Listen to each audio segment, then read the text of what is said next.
Real estate को शुरू से ही एक अच्छी एसेट क्लास समझा गया है। क्या एक रियल एस्टेट सच में अच्छे रिटर्न्स देता है या नहीं, ये एक अलग बात है। बट हम सब रियल एस्टेट की कैपिटल एप्रिसिएशन को लॉन्ग टर्म में इंजॉय ज़रूर करना चाहते हैं। बट रियल एस्टेट की सबसे बड़ी दिक्कत है कि आप इसे छोटी अमाउंट से स्टार्ट नहीं कर सकते, लाइक 50,000 रुपीज़। सो आज हम इसी बारे में बात करने वाले हैं कि best real estate as an investment option. So let's start. Hello friends, welcome to investors.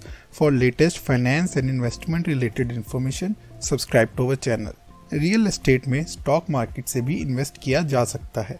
उस एंटिटी को रीट कहते हैं और रियल एस्टेट इन्वेस्टमेंट ट्रस्ट कहते हैं। ये एक ऐसी एंटिटी होती है जो कि ऑन ऑपरेट्स और फाइनेंस करती है इनकम जनरेटिंग रियल एस्टेट्स को। रीट्स एक पूल होती है बहुत सारे इन्वेस्टर्स की मनी का, just like mutual funds, but instead of equity और डेट सिक्योरिटीज यहाँ पे रियल एस्टेट में इन्वेस्टमेंट्स होती हैं। रीट्स से एक individual investor like you and me dividends and capital appreciation से प्रॉफिट्स अर्न कर सकते हैं। इसमें सबसे अच्छी बात यह है कि इसमें ना आपको लोकेशन ढूंढने की, ना उसे मैनेज करने की टेंशन लेने की ज़रूरत है। इनको एक बहुत एक्सपीरियंस्ड टीम इस फील्ड की मैनेज कर रही होगी। रीट्स कुछ स्पेसिफिक टाइप की इन्वेस्टमेंट ही कर सकती है, like data centres, infrastructures, health care units, apartments, complexes etcetera. India में अभी तक सिर्फ 2 रीट्स लिस्टेड हैं स्टॉक मार्केट में। First is Mindspace and second is embassy. इनमें आप जस्ट लाइक स्टॉक्स ट्रेड कर सकते हो। इनमें बाय सेल करने के लिए आपको डीमेट अकाउंट खुलवाना ज़रूरी है। ज़ीरोधा डीमेट अकाउंट लिंक आपको नीचे डिस्क्रिप्शन में मिल जाएगा। अगर आपको खुलवाना चाहते हो तो वहाँ से खुलवा सकते हो। सेबी ने एक एंटिटी को ऐसा रीट क्वालिफाई करने के लिए कुछ रूल्स बनाए हैं।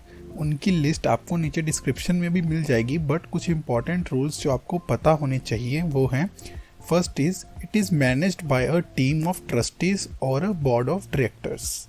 Second is, less than 5 individuals shouldn't have held 50% of its share. Yes, ये रूल पावर को डाइवर्सिफाई करने के लिए है कि कोई सिंगल पर्सन सबके डिसीजंस ना ले पाए। Third is, at least 90% of taxable income as a dividend देना पड़ता है एक रीट को। Fourth is, minimum of 75% gross income rents and interest से आनी चाहिए। And fifth is, minimum of 75% on investments assets must be in real estate. And last sixth is, minimum of 95% of total REITs income invested होनी चाहिए। अब आपको कौन सी रीट में invest करना चाहिए ये पता करना भी इजी है।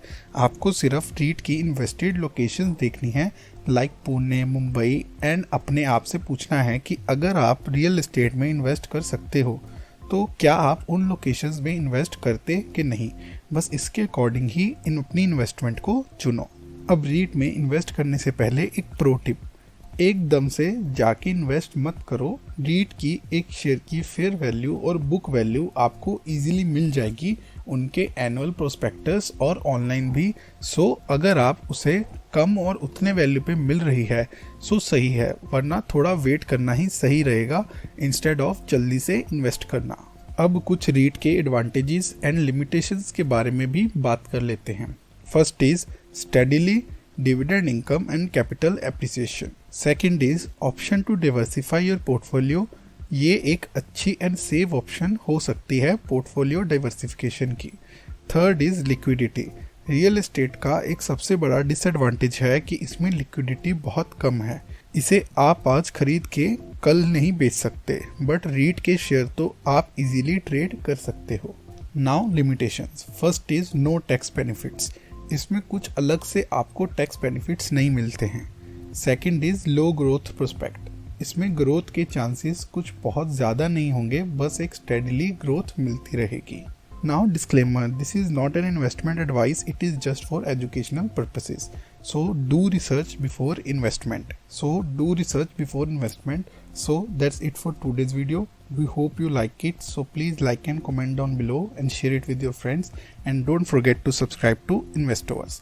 So अब next video में मिलेंगे, तब तक के लिए bye bye. Have fun, stay safe, stay invested. Bye bye.